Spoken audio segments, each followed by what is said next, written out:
வணக்கம். இன்றைக்கி வீடியோவில் நம்ம சத்தான ரத்த பொரியல் எப்படி செய்கிறதுன்னு பார்க்க போகிறோங்க.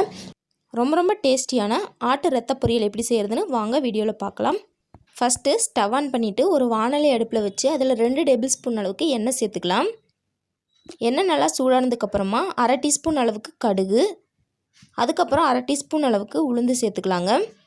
சேர்த்துட்டு இதையெல்லாம் நல்லா பொரிஞ்சதுக்கப்புறமா இது கூட நம்ம ஒரு கொத்து கருவேப்பிலையை சேர்த்துக்கலாங்க. இது கூடயே ஒரு 4லேருந்து 5 பச்சை மிளகாயை இந்த மாதிரி பொடியாக கட் பண்ணி வச்சுருக்கேன், அதை சேர்த்துக்கிறேன்.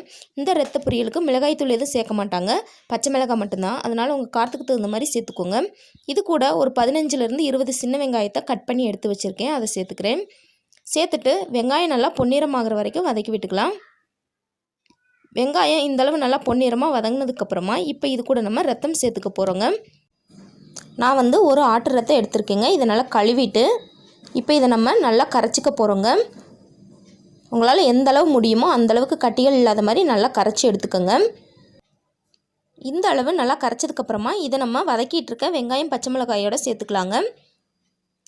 இந்த ரத்தத்திலே உப்பு இருக்கும், அதனால் பார்த்துட்டு அளவாக சேர்த்துக்கலாம். இதை நல்லா மிக்ஸ் பண்ணி விட்டுக்கோங்க. இதில் இருக்க தண்ணியெல்லாம் நல்லா வற்றி வர வரைக்கும் இதை மிக்ஸ் பண்ணிகிட்டே இருங்க. பாருங்கள், நம்மளோட ரத்தம் எந்தளவு நல்லா கலர் சேஞ்ச் ஆகி வந்திருக்குன்னு. இன்னும் கொஞ்சம் தண்ணி இருக்குது. இந்த ஸ்டேஜில் நம்ம உப்பு தேவைப்பட்டால் சேர்த்துக்கலாம். கொஞ்சம் உப்பு கம்மியாக இருக்குங்க, அதனால் ஒரு 1/2 டீஸ்பூன் அளவுக்கு உப்பு சேர்த்துக்கிறேன். உப்பு டேஸ்ட் பண்ணிவிட்டு பத்தலைனா மட்டும் சேர்த்துக்கோங்க. சேர்த்துட்டு இதில் இருக்க தண்ணி எல்லாமே நல்லா வற்றி வர்ற வரைக்கும் நல்லா மிக்ஸ் பண்ணி விட்டுக்கலாம். பாருங்கள், ஓரளவு நல்லா தண்ணி வற்றி வந்திருக்கு. இப்போ இது கூட நம்ம ஒரு 1/4 கப் அளவுக்கு தேங்காயை துருவி எடுத்து வச்சுருக்கேங்க, அதை சேர்த்துக்கலாம். சேர்த்துட்டு இதை நல்லா மிக்ஸ் பண்ணி விட்டுக்கலாங்க. ஒரு 2 நிமிஷம் மட்டும் தேங்காய் நல்லா மிக்ஸ் ஆகி வர்ற வரைக்கும் நல்லா மிக்ஸ் பண்ணி விட்டுக்கோங்க. தேங்காய் சேர்த்து இந்த மாதிரி நல்லா மிக்ஸ் பண்ணி விட்டதுக்கப்புறமா ஸ்டவ் ஆஃப் பண்ணிக்கலாங்க. அவ்வளோதாங்க, சுவையான ரத்த பொரியல் ரொம்ப சிம்பிளாக ரொம்ப டேஸ்டியாக ரெடி ஆயிடுச்சு. நல்லா சூடோடு சாப்பிட்டிங்கன்னா ரொம்பவே அட்டகாசமாக இருக்குங்க. உடம்புக்கு ரொம்பவே ஹெல்த்தியான இந்த ஆட்டு ரத்த பொரியலை நீங்களும் உங்கள் வீட்டில் ட்ரை பண்ணி பாருங்கள்.